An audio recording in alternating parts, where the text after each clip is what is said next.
Alright, so in this tutorial, I'm gonna show you the best way on how you can fix game linked to another account from Ubisoft Connect, and it's about Rainbow Six Siege. So it's very easy on how you can fix it. Right over here, we have Steam, and you basically have the game on Steam as well, and you need Ubisoft Connect to run it.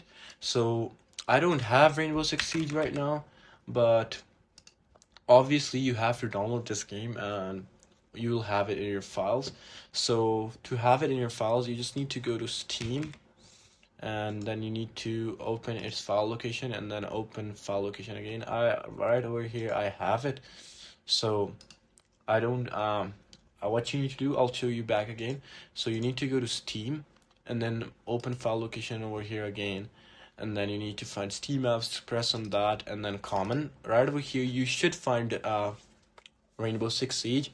If you don't find it, it means it's not downloaded. It should be here. So what you need to do is just let me show it to you again.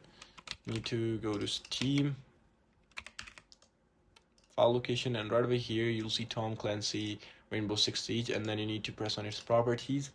And obviously this is just a normal version of Six Siege. On that you'll see a specific version, and you have to just turn it on by Windows option, and you need to press apply after that, and you're good to go. So yeah, that is it for this tutorial. I hope it actually helped you out. I'll see you soon in the next one.